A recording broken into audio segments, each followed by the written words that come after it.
Hello friends, hello বন্ধুগণ।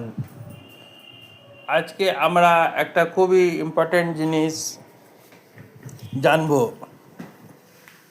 আপনারা সব আইআইটি নিটের তৈরি করছেন, কিন্তু এটা যারা খুব দরকার যে আজকাল ফেসবুক যেটা এখন মেটা হয়ে গেছে, হোয়াট ইজ মেটা, আর মেটার এখন লেটেস্ট টেকনোলজি কি হচ্ছে। আপনারা অনেক ভিডিওতেই দেখেছেন চাইনিজ অটোমেটিক কার চলছে, অটোমেটিক ডাটা ট্রান্সফার হচ্ছে, কেউ রিস্ট ব্যান্ড লাগিয়ে আঙুল ঘুরিয়ে ভয়েস অন করছে, অফ করছে। এগুলো সব কি টেকনোলজি হচ্ছে? এই টেকনোলজি একরকম ব্রেন টেকনোলজি হচ্ছে। যেমনি ফেসবুক এখন মেটা হয়ে গেছে, আমরা তো ফেসবুক বলেই জানি, কিন্তু এটা এখন মেটা হয়ে গেছে। তো আজকে আমরা ডিসকাস করব হোয়াট ইজ ব্রেন টেক, নিউরোটেক। তো আমি সার্চ করলাম, সার্চ করে দেখো আমরা রেজাল্টটা পেয়েছি। Meta formally Facebook neurotech research primary conducted through its reality labs division. তো এটা ব্রেন কম্পিউটার ইন্টারফেসের ওপরে কাজ করে।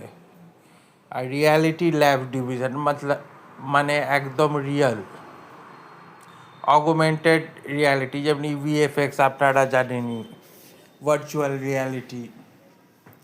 তো এটা নিউরো মোটর ইন্টারফেসেস, যেমনি স্টিফেন হকিংয়ের কম্পিউটার ছিল ওই রকম। Neuro motor interfaces acquired through CTRL labs. তো এটা কি প্রসেস দিয়ে হয়? এটা হয় electromyography, EMG. EMG is an electrical device which measures the electrical signals from brain to our body neurons.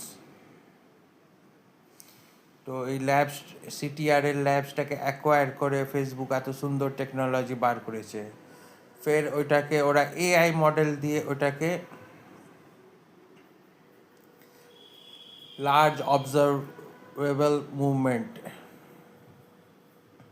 AI model দিয়ে ওটাকে ট্রান্সলেট করে ওটা digital command for a device বানিয়েছে।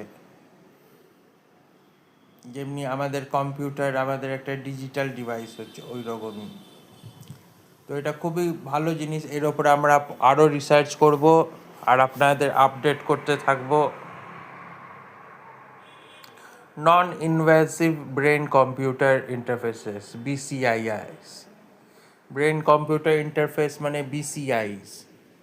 তো নন ইনভ্যাসিভ মানে এখানে আমাদের ব্রেনের ভেতরে কিছু ঢোকানো হবে না, থ্রু আওয়ার সিগন্যালস অনলি।